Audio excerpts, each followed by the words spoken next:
Well, state investigators have confirmed they are looking into allegations regarding a funeral home here in Tennessee. Reporter Andrew McClung spoke to a family at the center of the investigation and the co-owner of the funeral home involved. On New Year's Eve last year, Janie Stockton passed away at 66 years old. She was a mother to Wade, a grandmother to Elizabeth, and a mother-in-law to Amy. She was always a bright light in the room, that's for sure. She'd do stuff that would just blow, just like shock you, and you could be in the worst mood in the world and she would find a way to make you laugh. When she passed, the family planned to take her to Mundy's funeral home. My husband's dad, my father-in-law, he had went through Mundy's funeral home back in '07. And that's where my mother-in-law, Janie, had expressed to me in the past that that's where she wanted to go because they had trusted them. With Janie asking to be cremated. We had talked about how she didn't have a burial policy, and he had suggested that the in lieu of flowers to make donations towards the funeral expenses would be an option. So we chose to do that. You can see the reference in this snapshot of Janie's obituary on the funeral home's website. A refund check was given after the family says the funeral home said the donations weren't calculated correctly. The family says these donations were made directly to the funeral home. The refund check from Mundy's came days later. It bounced. It came back as insufficient funds, account closed. After my mother-in-law's cremation, Mundy's funeral home presented us with an urn on January 10th, after her service, that we were told was her cremated remain ashes. They also filled some keepsake necklace pendants with the ashes for her grandchildren, her brother, her sisters, and my husband. After the money situation, the family says they hired an attorney.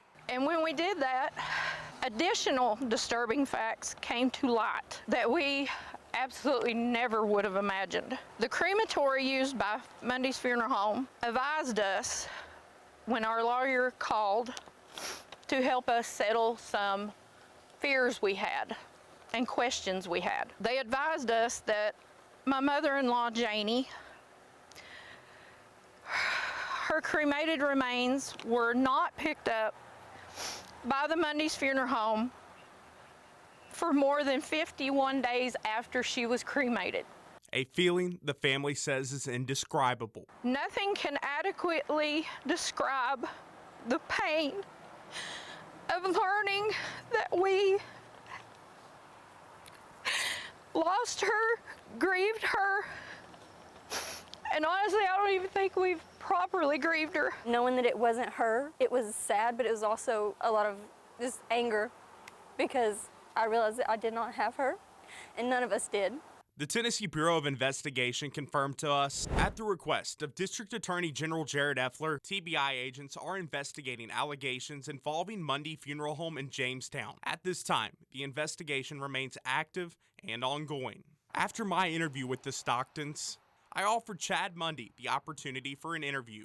I wanted to give you all the chance to offer a comment or anything. He declined, but did provide a statement to us. I just want to say that, number one, to the family, I'm sorry. I haven't had the opportunity to say that, or if I haven't taken advantage of that opportunity, and so I am sorry. If there was a way that I could take that hurt and anguish away that my mistake has caused, I would do that.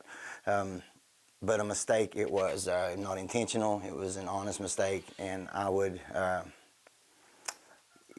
wish I could say that I would never make another honest mistake again, but I probably will, just as will everyone else watching this video. So I just want to say that I'm only human and doing the best that I can.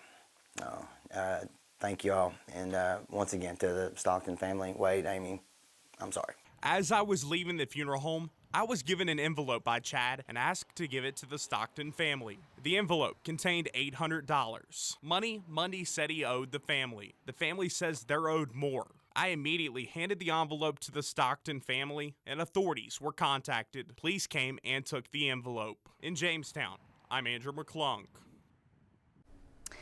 The family says Janie's remains were found by the TBI at the funeral home and taken into evidence. The remains the family received were also taken into evidence as well. And just last week, the family says the TBI was back at the funeral home collecting even more evidence.